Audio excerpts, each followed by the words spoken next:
Nakauwi rin naman sa maayos na pag-uusap yung pagkatalo na napanood ninyo ni Mayor Joseph Estrada at yung mga operator ng mga bus. Pero ang Land Transportation Franchising and Regulatory Board o LTFRB iginigiit na illegal yung bus ban na yan sa Maynila. Taliwas daw yan sa inaprubahan nilang prangkisa para sa mga bus. Mula sa Mabuhay Rotonda, nakatutok live si Ruth Cabal. Ruth. Mike, matapos nga ang gulo kanina sa pagitan ng bus operators at ng lokal na pamahalaan ng Maynila, nananatili ang bus ban. Pero may ilang mga request naman itong mga bus operator na napagbigyan. Sa maayos na dialogo sa City Hall na uwi ang hamon ng ilang bus sa bus ban ng Maynila. Hindi natinag ang lokal na pamahalaan, mananatili ang bus ban. Pero nagkaroon ng pagbabago na pababa ng kaunti ang mga binabayarang terminal fees ng bus operators. Mula 80 pesos naging 75 pesos ang terminal fee sa park and ride at sa multimodal terminal. Napababa rin ang security deposit ng mga bus na nabigyan ng sticker para makabiyahe sa Maynila. Kalahati na lang ang babayaran at pwede ng installment. Kung meron kayong 10 buses at papasok po kayo ng 4 na beses yung buses mo yun, bali 40 entries per day mo yun, and then 1,200 entries per month. So therefore, yun ho sinisingin ho namin ang very special rate na ibigay sa grupo ng Fairview is 96,000 per month. So the security deposit for this would be about 48,000, yung one half. Pero kailangan pa rin dumaan sa terminal ng mga bus para makontrol ang paglabas at di sila magsabay-sabay sa kalsada. Pabiruring nagbabala si Mayor Erap sa mga bus na gustong pumasok sa kanyang lungsod. Tagal ko nang dinasosoto mo. Panahon pa na mailip.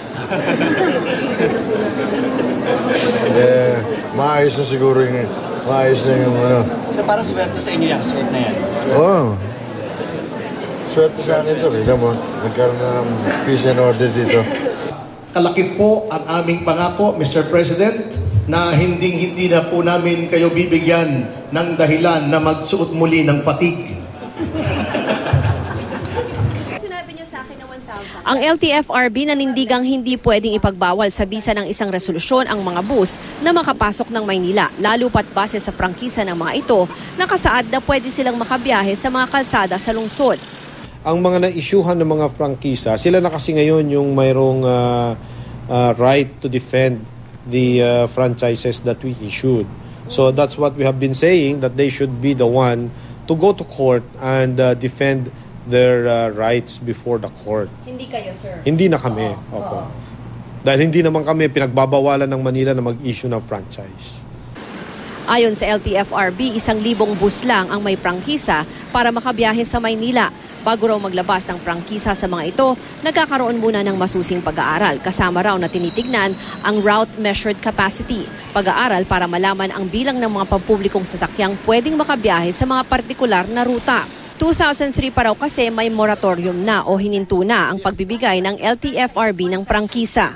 Baka nga yung mga pag-aaral na ito at that time were still sufficient or were relevant at that time, but because of today's increase in private vehicles, in the demands for the increase also in the population, sinasabi nilang nagsisikip na yung lugar. But we could not blame the changing circumstances.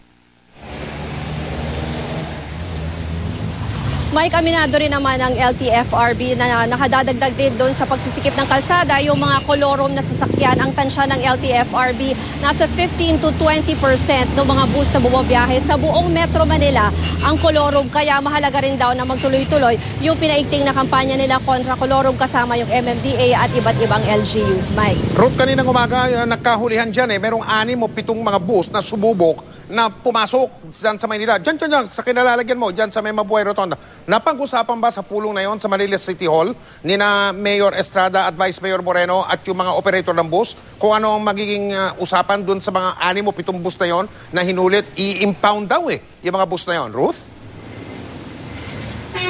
Yun nga, Mike, initially ang sabi nga kanina ay i-impound yung mga sasakyan nila, no? Pero wala tayong nakuhang update kung baka sakali kahit papano ay payagan ang ma-release yung mga sasakyan na yan. Pero yun ang unang sinabi kanina ay i-impound yan. Sa mga oras na ito naman, Mike, dito sa kahabaan ng Quezon Avenue sa may bahagi ng Welcome Rotonda, both lanes ay light to moderate naman ang daloy ng trapiko. Maliban na lang doon sa mga bus stops. Tulad ditong nasa likuran ko dahil nga dito hinihinto yung mga galing sa SM Fairview na mga bus, kaya yan ay nagbababa ng mga sasakyan dito at yung mga pasahero naman ay dito na rin sumasakay, paikot naman, pabalik naman ang Fairview, Mike. Teka man, lilinawin ko lang, Ruth, pero ngayong gabi, kaninang umaga yung pagpupulong sa City Hall, mayroon na bang mga bus na pinapayagan na magtuloy-tuloy hanggang sa loob ng lungsod ng Manila mula sa Quezon City, daan dyan sa Mabuhay Rotonda, Ruth?